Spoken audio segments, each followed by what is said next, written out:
Hi, and welcome to episode 58 of the Walleye Chronicles. This week, Justin Hendrickson of LC'c Fish House Rentals in Mille Lacs.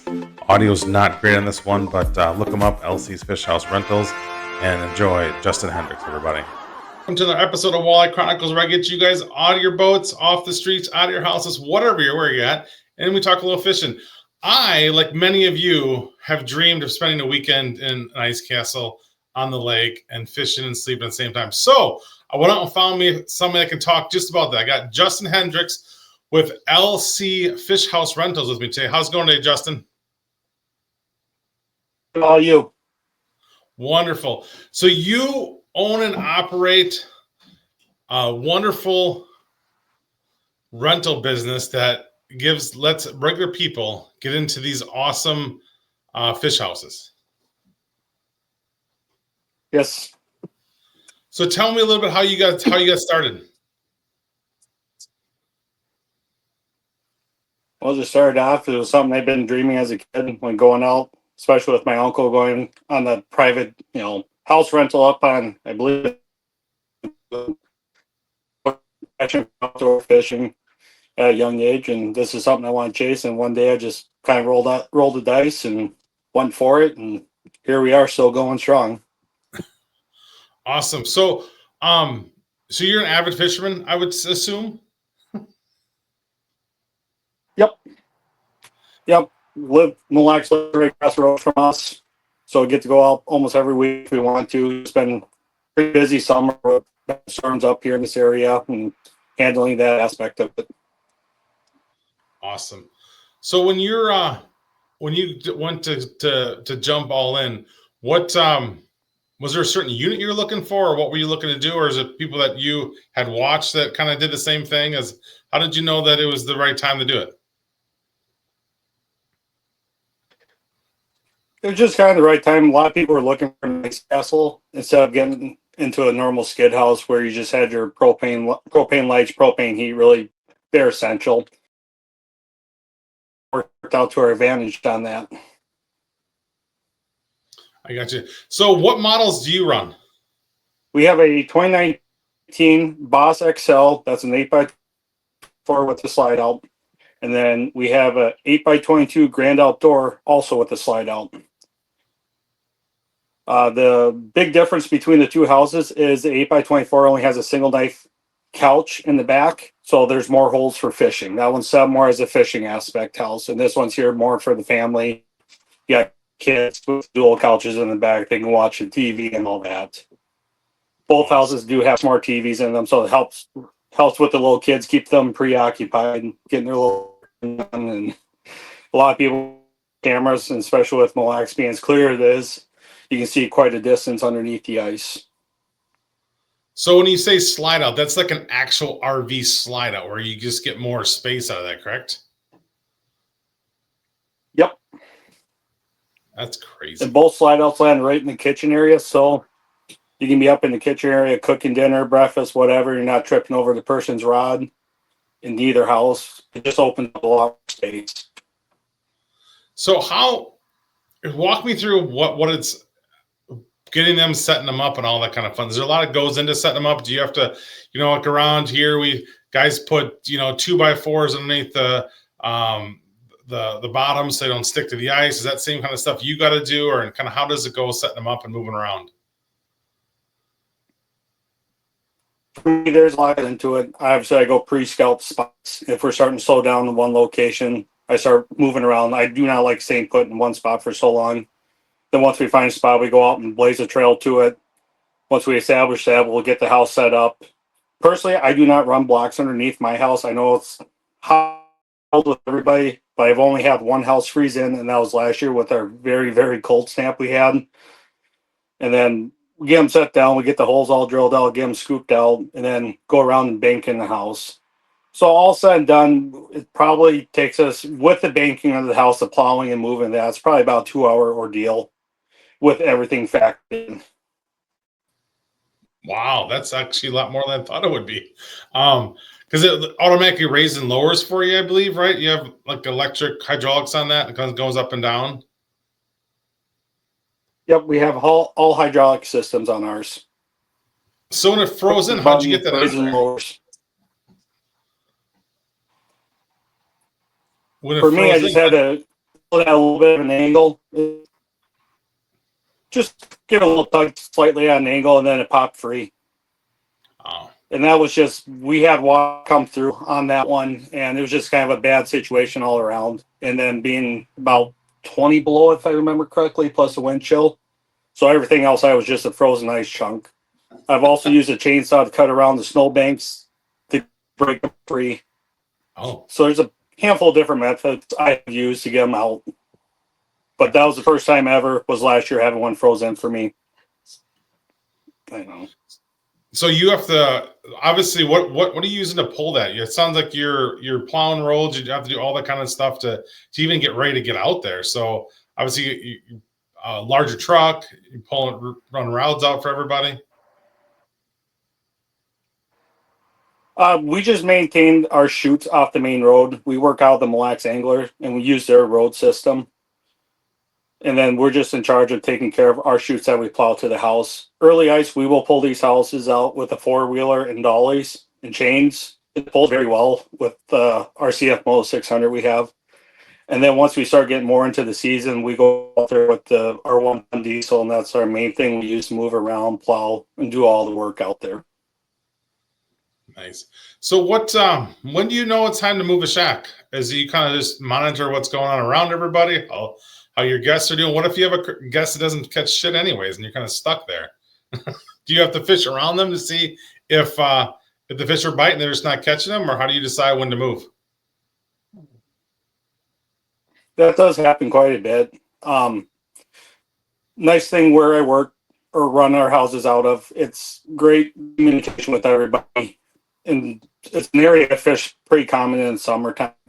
Obviously, the weekends do struggle out there. We get a lot more pressure out there, and the fishing does slow down.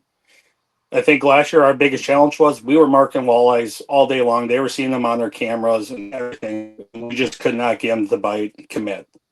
So that was a hard thing, was just trying to move out to, virgin grounds where it hasn't been touched yet, and some of the most random places you wouldn't ever think to fish, and that's where we started doing pretty good, producing again. But like everybody else, pretty much once February hit, it was a rough time for everybody. But typically, once a weekend, unless we're doing really, really phenomenal, I like moving a house Sunday and getting them on new holes. So do you ever have to move because of the ice, or is that why you're not freezing up as much, because you're moving them fast more often than everybody else, or is it a concern with leaving one spot? We have left them in a spot for 2 weeks where we were doing probably some of the best fishing. And then once it came up to that third week and we're like, okay, it's time to go. The spot was starting to get a little dirty to my eyes, just all the foot traffic. And I really wasn't concerned of freezing in. It's nice to get on fresh holes instead of fishing out the same holes for people. And the freezing is really not a big factor for me. The only one I'm worried about is our skid house. Okay. So are you, what maintenance goes into keeping these things up and going? It's something you've been doing this since, I believe, 2022, somewhere along those lines? Is there a lot of maintenance that time frame, keeping them? 21-ish. Yes and no. I always keep spare regulators, spare propane hoses. The one house likes to go through thermostats, so we always have 1-2 on hand for that, for a quick swap out. Just your basic furnace parts you keep on hand. Generators generally are your most maintenance. Every weekend I change out the oil on them, and then also carry spare parts for the generators to try to keep them running. Couches. The couches too. They wear out fast in these houses. I bet. So, like on a setup, what could I expect if I'm going to go out there? How's it set up with generators and all that kind of stuff? What's the amenities inside? What do I got to bring? What are you providing? Pretty much, you're showing up. You're ready. You're fishing. You're bringing your tackle, your bait. We don't do bait just because everybody has their own preference on bait they like to use, and I'm just old fashioned. I just like using my fat heads and waxy worms. So a lot of people bring in shiner suckers. So we just tell everybody bring their own bait that they like. Bring your bedding, your pillows and blankets. We have sheets in the house. The holes are already drilled. The heat's on. You're walking into a warm house. Plow out to the house. Dish. And then we have dish TV along with smart TVs in the house as well. Oh, nice. Got the dish running. So all that runs off the generator then? Yep. And then we provide the gas for the generators during your stay as well. So you're not bringing your own fuel or anything like that. We provide that. I suppose the last thing you want is a random guy trying to refill a generator that's running. It's more of just bringing old gas or something like that. And then it's happened before way back younger. So it just was easier to provide the gas where we know we're getting it from. And long run, it's a lot easier. I gotcha. Control the controllables, right? Yep. And all of our generators are electric start, so if it does were to die on you while you're out there, I show everybody the bare minimum, turn it back on. But sometimes it happens, people do sleep in, they forget to top the gas off, or I'm not out there, which just happens. Not often. Normally I'm out there topping off generators pretty consistently, but there's a time or two, something work-related comes up, I have to be there for a short period. So is this your full-time gig? This is my part-time gig. Okay, fair enough. So when you're out, are you out basically every One-time weekend? gig, I could say. I gotcha. So then what During is the the summer? icy summer's just kind of our downtime. We'll run most of the weekends on hook and goes for people going wherever they're going to go camping, and Festivals. that's probably the easiest way for us. We just have to do the cleaning on it. We give everybody the walkthrough on everything, and they go and they have a little hiccup. They call me, and a lot of times it's something really minor. They had something extra plugged in the GFI and the GFI pocket, and they forget that the GFI is on this side against the back wall. It's pretty minor stuff most of the time. So what you mean by hook and go is they come and get it from you and then take it to wherever they're going? Yep. That's cool. Have you ever thought about just leaving them at certain lakes, I don't know, parks and anything like that? Or is that something in the future or is it, That's kind of a hard one. A lot of them don't want something sitting there for long terms.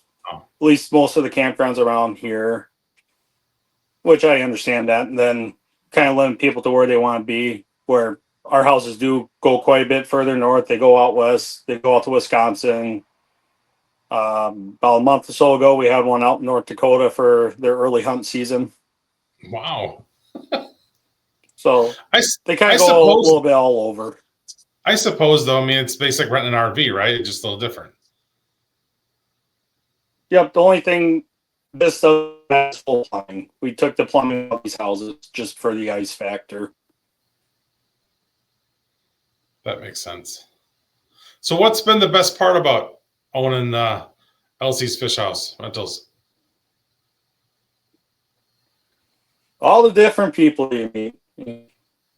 That becomes a fun time when you sit there. Next thing you know, you've been talking for about 45 minutes and been sitting in a truck saying, "Where are you? Let's go. We got our things to do today." But that's probably my favorite thing, just meeting different people and getting them out. And then a lot of them, they like going portable fishing too, so they'll bring a whole setup and just pointing them in the direction I would go try and get away from the crowd. So you try to set them up for a day bite or a night bite, or I guess how do you determine where they're going to be? Does it depend on who they are and what they like to do? It depending on how the fishing is. I mean, there's times we're looking at morning bite and times we're looking at day bite. Most of the times the evening bite, but I try to set up for that hybrid morning evening bite. Hey listeners, let's talk outdoor streaming. What is the best outdoor streaming platform out there? Well, it's simple. It's Fixed TV. Not only do they have this great program, but they have all kinds of hunting and fishing shows along with some weaponry shows. So when you get bored and need something to do, get your fix with Fixed TV. Has there been any It just all depends on the year. I gotcha. So is there any issues with getting out on the ice, or do you have to worry about what's kind of ice that you're pulling that out on? You said you pull out with the four-wheeler to start. Is there a certain ice limit you're going with that, or is it, what's that look like for you? We communicate with the resort, but I'm comfortable pulling these out the four-wheeler at 12 inches of ice. And it's not fast moving. We just creep along very slowly, get them set up. And generally, once we get the weight spread out, we don't have any flooding issue unless we get hit with a pretty heavy snowstorm, which, what was that, 3 years ago when we had all that snow? Mm-hmm. That was a rough year. So then did you have to plow around them right away, get the weight away, or did you just pull them to move them? How'd that go when you came into that situation? Yeah, I generally plow the snow away from the houses. I normally plow them wider than what most people that are pulling their own ice castle up to a resort. I plow them my spot super wide just to get the weight away. Since generally I do have 2 to 3 vehicles sitting at a house most times. So it's just being precautious, and we always plow the snow one way. That way we don't ruin a complete area for fishing. So there's more opportunity for other people to fish the area. You're not one of those people that plow a perimeter around where no one else can come in? That has happened last year by accident. We had some pretty nasty winds and we had some pretty big drifts. There's just, at that point, there was not much we could do. We were in a pretty rough spot of ice, so every time we were trying to get around, the plow would clip it and doing. Yeah, it was. Yeah, it's pretty. I mean, it's a one thing we don't have over in Wisconsin. We don't really have. I think our ice season isn't. I mean, maybe the same, but not the same kind of ice, right? So when some of the lakes that do freeze enough to take it, either you have too much snow and they're just not small enough, and then to other ones, on Winnebago where I'm located, there's bridges every couple hundred yards across cracks, which makes that a kind of a pain in the butt. So I feel like the ice castle, that kind of RV fishing system, is kind of more towards your direction than we have over here. I mean, there's a few guys that run them, but most of the time they're heading, out west or out north. Never really fished in Wisconsin. Really haven't been over there in the wintertime, so I'm not really sure on what goes on over there. I know my brother lives out there in Port Washington, so that's about as far as I go. Right there on Lake Michigan. So that's been on the bucket list myself to get out there, do a charter out there. That's cool. So when do you get time to jump in the castles and fish on the castles? And when do you look forward to doing that? It's hard. Last year we were running pretty much nonstop with bookings. So getting the chance to fish was hard in the house. So it was a lot more portable fishing than anything last year. There's a few times we did get out for ourselves, but it was pretty minimum last year. If most of the fishing, if I do get to do any in the house, is during the weekdays. So when you added, of course, when we're setting the house up, cleaning the house. Give a little time. So you added the day house as well? Yep. It's just a little 8x8 with a heater in it, and you fish up to 4 people. So do you think there'd be a time where you add another house, another day houses, or what do you kind of think what's next for you guys? I would for sure like to add another day house this year if I can find time to get to it. And then hopefully another ice castle down the line here sooner than later. So why ice castle? There's a bunch of different brands out there, a bunch of different people that are making them. Is there a reason why you settled on ice castle? Is it how they're constructed, or kind of where'd you land on that? They're one of the only ones out there with slide outs. So that was our big reason for that. Now I'm starting to see Glacier with some slide outs that really do have my eye. I would like to go look at one personally. So next time around, a lot more has come out since our last purchase of the one. So we're kind of excited to maybe go look around and shop and see who else are out there. Because I'm not brand loyal. I will gladly shop around and see what the next greatest thing is out there as well. Yeah, right. And that's one of the funnest things to look at when you're out, especially when all the ice shows start coming out, is looking at the castle section at the Yetis and the glaciers and the other ones that are drawing my mind. Just walking through, there's such a cool setup. I just, I'm not a big RV person, and I don't really much of a camper, but that seems to be a pretty cool way to spend a day on the ice. It really is, especially if it's when you look outside and you got blowing on, you're nice and two inside, you're running around in shorts and being comfy.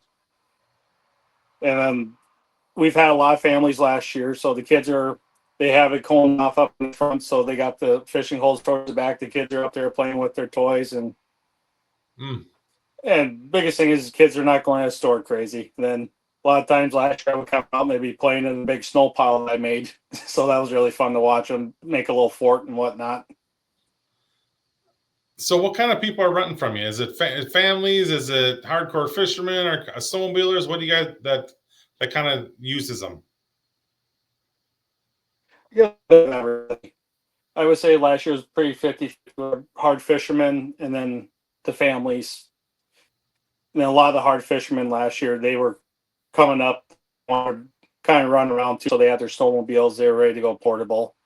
And then last year we had quite a few people from out of state down south, or was it south and South and east out in Ohio. yeah. So we get quite a few people from out of state as well.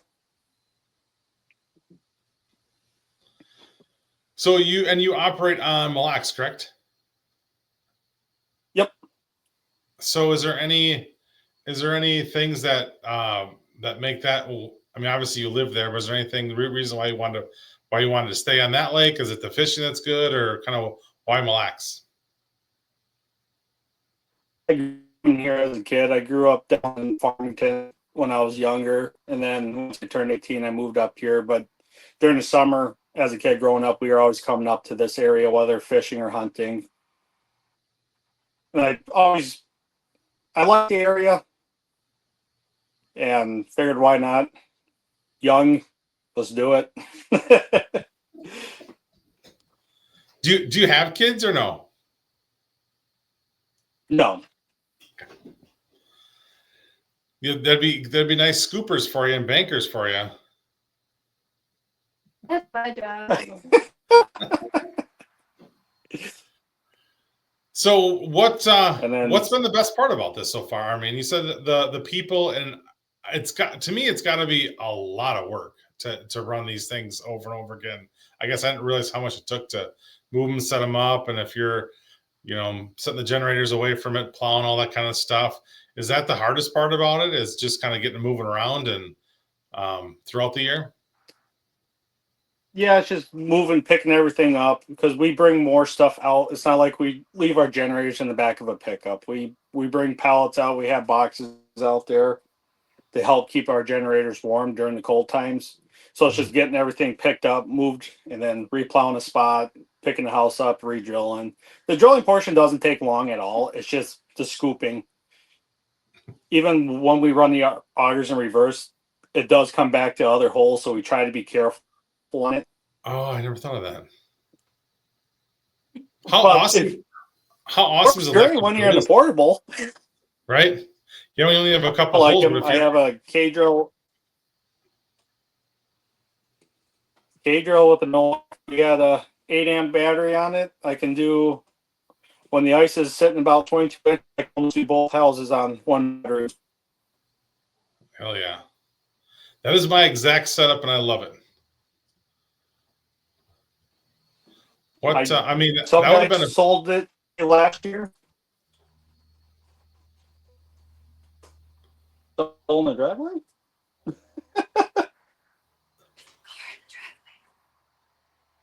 Oh, excuse me. Sid, take over for a second.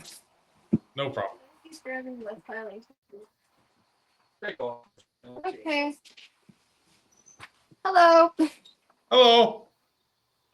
So what is your aspect of LC rentals? Are you the prepper? I heard you say that you're the scooper.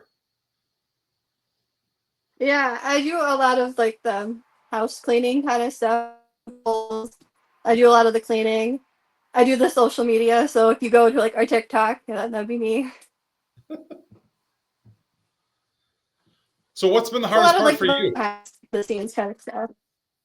What's been the Um, hard- when he's busy, I'm the person that has to take people out and a lot of like maintenance stuff, like filling generators before people check in. It's a lot of the like behind the scenes kind of stuff. Like quick turnovers on weekends. If somebody comes in like right after, it's like we gotta wipe everything out and sheets gotta be changed, gas has to be put in, all that stuff. So what's the price range and rental and all that kind of stuff? That's a good question. I gotta look at that. I figured if I asked the social media person, they would know. Yeah, I just made the posting too. Let me look. We just put it out. There it is. So, is it 7:15 for a weekend? Yeah. Yep, So 750. for a weekend, Friday to Sunday, it'd be 750, and then weekdays are 250. Weekdays is 250 for 550 total on a 2-night stay. Yeah, 275. 275. Let me double check that. Well, that's not I terrible. know my numbers today. Yeah. No. And that does include all the amenities as well that were listed. So how does somebody go about just give you guys a call? How does somebody go about finding you and scheduling time with you? So we have a TikTok and a Facebook page. Both have his number, or you can message the Facebook page. That's also another good way because we both have access to it, and I like to bug him to answer requests we have and stuff. So we're pretty timely about it. Awesome. So what's any challenge or not challenges? What's the best part that you like about it? It's the people too. It's like because we've had people. I think just last season alone was like 7 different states. So it's just kind of people from like out east or down south. They're like, "Oh my god, I've never been on a frozen lake before," and they're freaking out. And then they get inside and they're like, "Oh my god, this is way nicer than I expected. It's warm in here." It's like you're not just fishing on the ice. It's nice. It's warm. Yeah, it is a crazy experience. I've actually, recently been trying to get my wife as we get older in our age, and I have this dream of retiring, but like once I retire to spend a month in Minnesota in an ice castle or whatever, just for a month, because I'm getting too old to be too cold, and just get out there and just spend a month on the ice, and then go wherever she wants to go after that. We actually lived in one of the houses for a month, but we bought our like actual house. So we camped for an entire month, and that was an experience. We're a little over it, but like we get why people enjoy it. Little close too long. A little bit, yeah. We had a dog in here and all of our stuff. It was a little close, but it's still fun to get out. We have 4 dogs now, so it's a little more cramped. Oh, I bet. Are you pet friendly? Oh yeah, yep, Awesome. Not a lot of places are pet friendly for yeah. fishermen. It's like, all right, if our dogs are here, we're gonna let you have yours, and people frequently have theirs with them. We just ask for them to clean up the ice after them, and Oh, I never thought about that part of it. So, what's the weirdest thing that you guys come That's across? with the big clean eyes. What's the weirdest the thing you guys weirdest have come thing? across? Oh, it depends on the season. Last camping season, there's been a lot of younger people in here, so you can imagine we found a full cup of ramen in the cabinet with a bunch of twisted teas. And then a lot of people leave socks under the couches and just kind of like weird stuff like that. They don't look under the couches before they leave. That's where we find all of our fun stuff. But we clean, we promise. That's awesome. So what else can you tell me about LC's rental? Give me a pitch for everybody watching. we're just two young people that are trying to give people a good time. Like, we're not a part of a big resort or anything. We're just here to have a good time and make sure other people have good times. We're not making a ton of money off it. So it's not like we're just like throwing you out there and you're like, good luck. He's out there all the time. I'm out there all the time too. That's what a lot of people think, that we're not going to come out and check on them. We're out there in the morning, we'll come out in the night and top everything off just to make sure everything's going fine. And if like they're not catching anything and if they're nice, we might move them. So it just kind of depends. Is there like a ice castle community-ish thing? Yeah, there's actually a couple different like Facebook pages. There's like castle owners and like ice fishing pages. There's a couple of different ones. But there's So like it's Land Castle, I think actually Ice Castle sponsors that, and that's like a big camping event they do. That's pretty cool. I know the first time I really Yeah. saw a bunch, I was fishing the big Brainerd fishing thing. And I didn't realize, I knew castles The JC's existed. event. Yeah. And then we went there Yeah. and the whole outside of it was just like 2 roads of ice castles. And I was like just in awe of all I don't know how many there was, but there was like 2 roads. I'm like, how is this possible?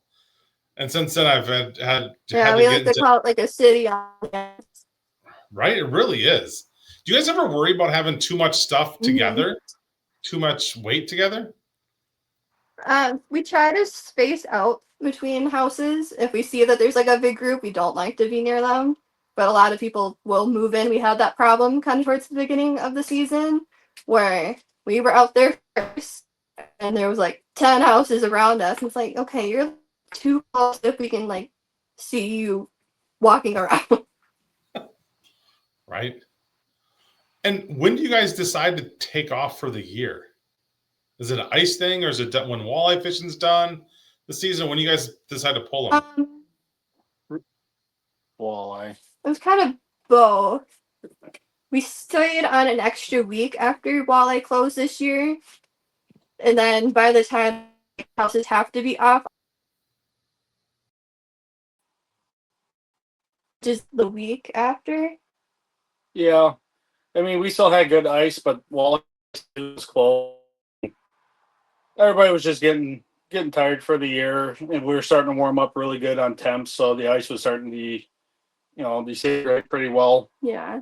That's the next thing. It's not the main body of water, it's not the main ice out on lake you're worried about. It's your access that goes first. That was a problem the year before. It was gone by the time we pulled the house off. We were like the last thing off the lake in that section, and the access was gone.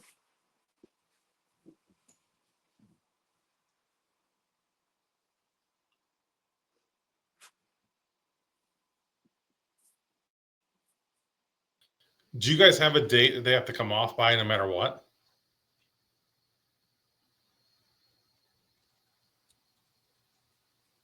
Hello? Do you guys have a date? Cut it out for a second. Yeah, do you guys have a date they have to come off by no matter what? Is there like a Minnesota date, by this date they have to come off? Yeah. Minnesota has a date that puts them out. It's like the last week of March. It bounces each year, so DNR does have one that's required. It doesn't mean they can't be out there if they're occupied during the evening time. But at that point, that's normally when we just call the season. Yeah, it's when we pull them off. Second off this year. So it's usually that March. So do you guys, how is booking? Do you guys book up pretty quickly? How's it been? You guys been growing every year? How's that kind of been going for you? You repeat that. For as far as Maybe cut booking, out there. Yeah. how is booking been for you guys? You get booked ahead pretty well? Is stuff gone by certain times, or you guys have openings throughout the year? We generally have openings throughout the year. That's more during the weekday time. Our weekends do go pretty fast. Right now, we got a few bookings going about right after deer season for Minnesota. That's really when our bookings start taking off. when we start getting the mad dash of calls, and then especially through December. Once we're like actually on the ice, that's when it goes, and it goes pretty fast. Like holidays too, Christmas, we had people out here, New Year's, Valentine's Day was another big one. But like those bigger kind of weekends we'll book up really fast, but mainly weekends we'll book pretty fast. Christmas would be awesome out there.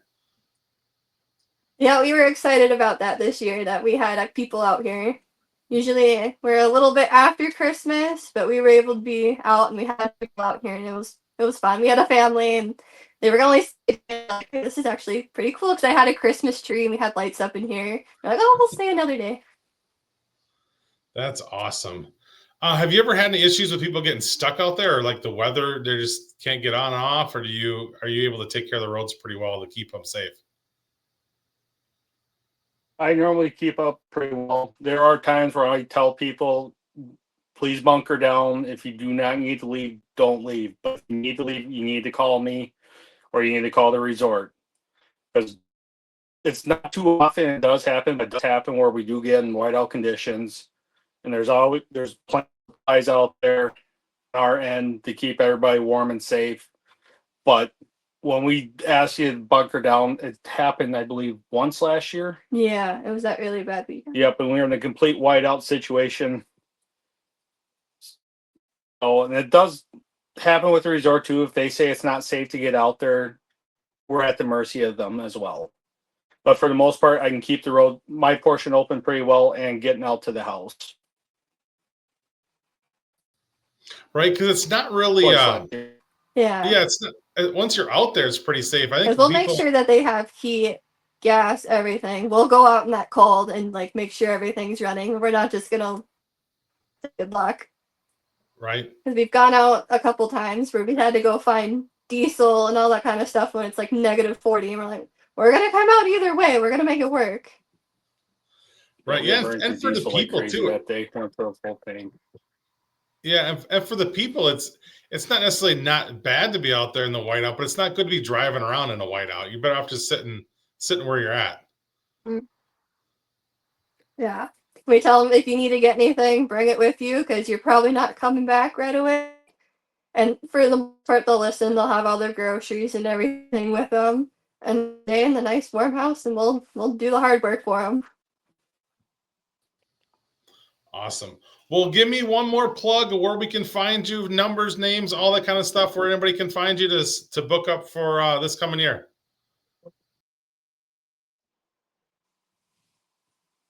I'm sorry, you cut out there. We got the last portion. Give me your the names, numbers, where we can reach a hold of you to book a book for next year, this coming year. What's your Facebook page, all that kind of stuff? Facebook page is LC'c Fish House Rentals. That's the same for the TikTok, and then your number 952-836-9079. If I don't answer, just please leave a voicemail, or you can text the number as well. It says the business name and his name in the voicemail, so you're calling the right person. Awesome. Well, thanks for being on, guys. I wanted to just kind of talk over what all goes into renting a fish house. And hopefully we can get you some people out there, because it seems like it'd be a hell of a lot of fun and a good way to enjoy a weekend and not worry about the cold, right? It's just kind of go out and have some fun. Yeah. Yep. Well, We're you excited much. for the season. We're hoping it's going to be as good as last year. We had a lot of people out. We were busy. It was fun. That's awesome. Well, if you're looking to be on an episode of Walleye Chronicles, hit me up on my socials at Matt Snell on Instagram or Facebook, or on TikTok at Smile Fish. Until then, there's two things you can do every day to make everybody's day better. One is give them a smile, and two, take them fishing. Thanks a lot.